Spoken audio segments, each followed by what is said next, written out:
தொடர் கனமழை காரணமாக செங்கல்பட்டு கொளவாய் ஏரி நிரம்பி குளம் போல காட்சியளிக்கிறது. கூடுதல் விவரங்களோடு செய்தியாளர் சூரியராஜ் நம்மோடு இணைந்திருக்கிறார். விவரங்கள் சூரியராஜ். கண்டிப்பாக தமிழகத்தை பொறுத்தவரை கடந்த ஒரு வாரங்களாக பல்வேறு மாவட்டங்களில் மழையானது பெய்து வருகிறது. குறிப்பாக சொல்ல வேண்டும் என்றால் சென்னை, செங்கல்பட்டு, காஞ்சிபுரம், திருவள்ளூர், நாகை, மயிலாடுதுறை ஆகிய மாவட்டங்களிலிருந்து தொடர்ச்சியாக மழையானது பெய்து வருகிறது. இதன் எதிரொலியாக செங்கல்பட்டு மாவட்டத்தில் பெய்த கனமழையின் காரணமாக பல்வேறு இடங்களில் இருக்கக்கூடிய நீர்நிலைகள் தொடர்ச்சியாக நிரம்பி வருகிறது. ஏரிகள் நிறைந்த மாவட்டம் என்று அழைக்கப்படும் செங்கல்பட்டு மாவட்டத்தை பொறுத்தவரை கிட்டத்தட்ட 528 ஏரிகள் பொதுப்பணித்துறையுடைய கட்டுப்பாட்டில் இருக்கின்றது. இந்த ஏரிகள் பார்த்தோம் அப்படின்னா கிட்டத்தட்ட 70 ஏரிகள் முழு கொள்ளளவை எட்டி உபரி நீரானது வெளியேறியது.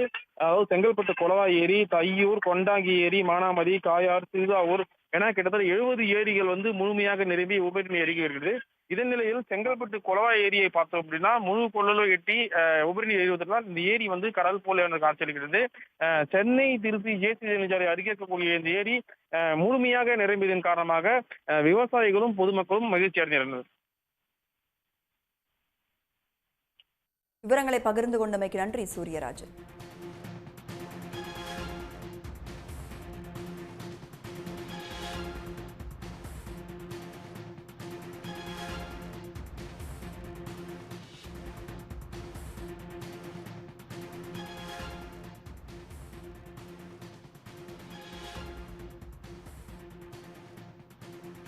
தொடர் கனமழை காரணமாக செங்கல்பட்டு கொளவாய் ஏரி நிரம்பி கடல் போல காட்சியளிக்கிறது.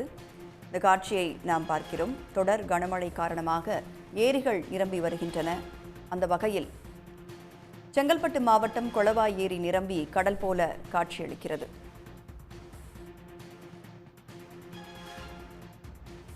முழு கொள்ளளவை எட்டியதால் உபரிநீர் வெளியேற்றப்பட்டு வருகிறது. தொடர்ந்து கனமழை பெய்து கொண்டிருக்கிறது. உடனுக்குடன் செய்திகளை தெரிந்து கொள்ள சன் நியூஸ் பெல் ஐகானை கிளிக் பண்ணுங்க.